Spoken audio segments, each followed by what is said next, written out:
Hello from Canada. I'm Dr. David Boyd, the United Nations Special Rapporteur on Human Rights and the Environment.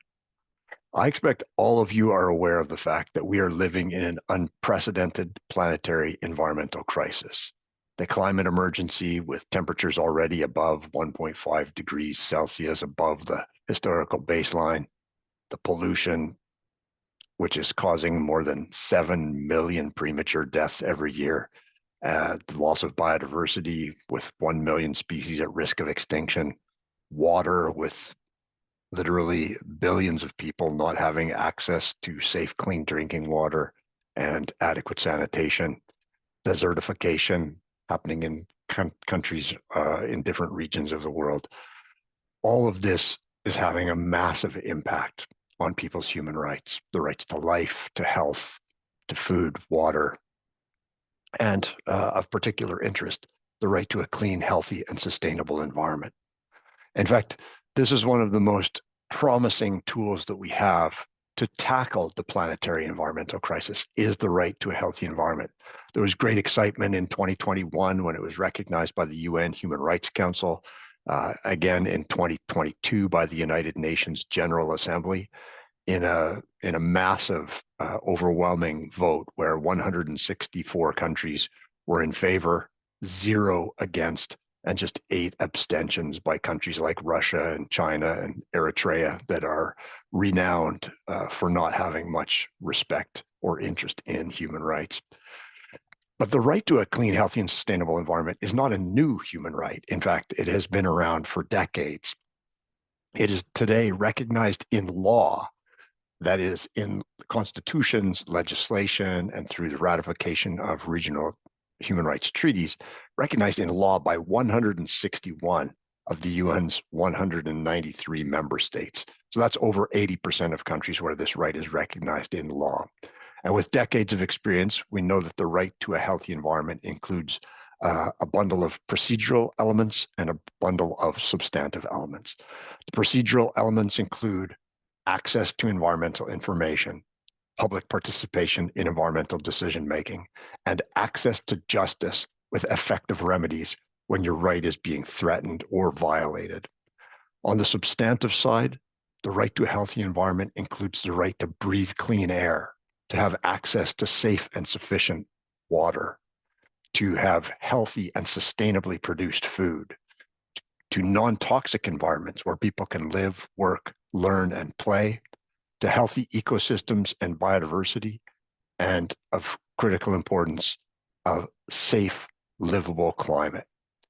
And the implementation of the right to a healthy environment is guided by a number of key principles, which include non-discrimination and equality, prevention, precaution, the polluter pays principle, and the principle of non-regression, meaning that states cannot weaken existing climate and environmental laws in the absence of a compelling government objective.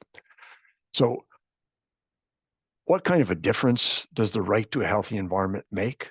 Well, we know from evidence that's been gathered in recent decades that it results in stronger environmental laws and policies, improved implementation and enforcement of those laws and policies, higher levels of public participation in environmental decision-making, reduced levels of environmental injustice, and most importantly, experts have been able to identify a cause and effect relationship between recognition of the right to a healthy environment and improved environmental performance. That is, countries that recognize this right on the whole have reduced air pollution faster, have reduced greenhouse gas emissions faster, have ensured access of a higher proportion of their population to safe and sufficient water, etc. So this is a right that makes a difference. And let me give you one compelling example of that from a court decision, one of the most important environmental court decisions in the last 50 years, which was handed down by the Inter-American Court of Human Rights on Friday, March the 22nd, in a case called Community of La Oroya versus Peru.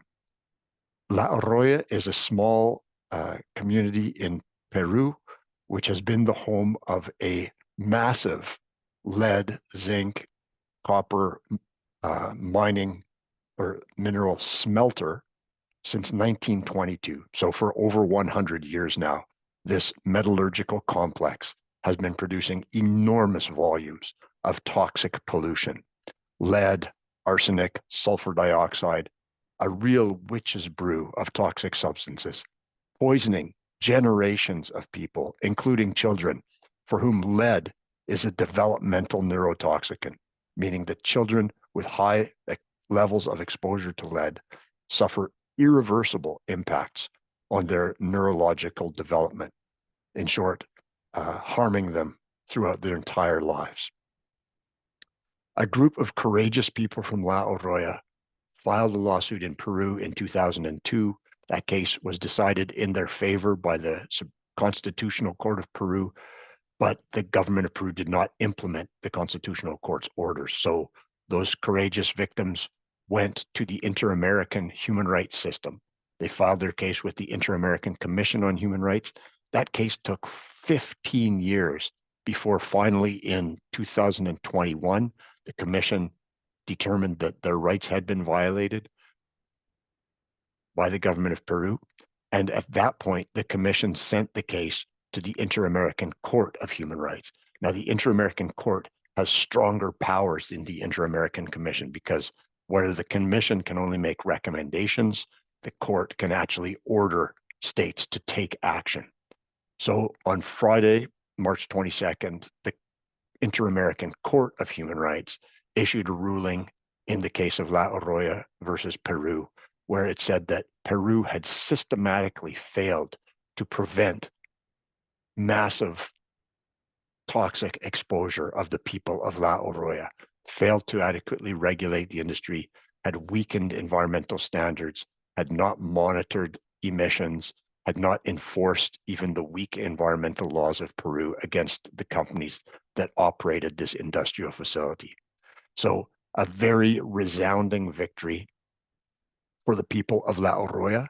The court made some very clear statements about the scope, the content, and the fundamental importance of the right to a healthy environment, saying that the right to a healthy environment is a fundamental human right for the continued existence of humanity. The court also made a series of very strong remedial orders, ordering the government of Peru to develop a plan for the rehabilitation and restoration of the contaminated ecosystems, including air, water, and soil. Also, a requirement that the government provide emergency health services to all of the victims of the pollution in La Oroya, and also that the victims be financially compensated by the government, with compensation amounts ranging between $30,000 and $65,000 per victim. So this represents an illustration of how the right to a healthy environment can be used to hold governments accountable in fulfilling their human rights obligations. This is simply one case among thousands of cases that have been brought in the last 4 decades in countries around the world by people and communities seeking environmental justice, seeking climate justice. And we're seeing a rise in the number of climate cases where the right to a healthy environment is being used. So in the state of Hawaii, the Supreme Court of Hawaii last year ruled that a proposed biomass power plant could not go ahead because it would violate the right to a healthy environment. Similarly, in the state of Montana in the United States, a group of young people used their right to a healthy environment to overturn a state law that prevented the government from taking greenhouse gas emissions into consideration when approving new industrial activities. These are the tip of the iceberg. I could tell you stories from all around the world about people who are using their right to a healthy environment to achieve more cleaner air, cleaner water, less toxic environments, better protection for ecosystems and biodiversity. And the power of taking a human rights-based approach really comes from the fact that, number one, it clarifies the obligations and responsibilities of states and businesses. Number two, it focuses our attention on populations in situations of vulnerability and marginalization, people of color, women, girls, persons with disabilities, migrants, refugees, etc. Number three, we know that human rights-based approaches are catalysts for accelerated action to address climate and environmental challenges. And number four, human rights-based approaches also provide institutions and processes by which governments and businesses can be held accountable when they fail to fulfill their obligations and responsibilities. So all in all, a human rights-based approach to tackling today's planetary environment crisis is absolutely critical. In conclusion, let me just say that we too often focus on the differences between us, the different colors of our skin, our different genders, different religions, different nationalities. The power of the right to a healthy environment is that it unites us. It makes us recognize our common humanity, that we all need clean air to breathe. We all need safe water to drink. We all need healthy food to eat. We all depend completely on healthy biodiversity and a safe, livable climate.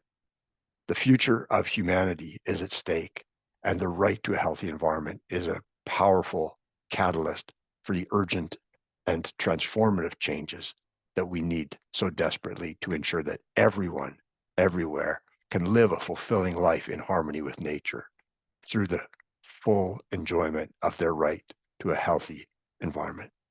Thank you very much, and all the best in your studies.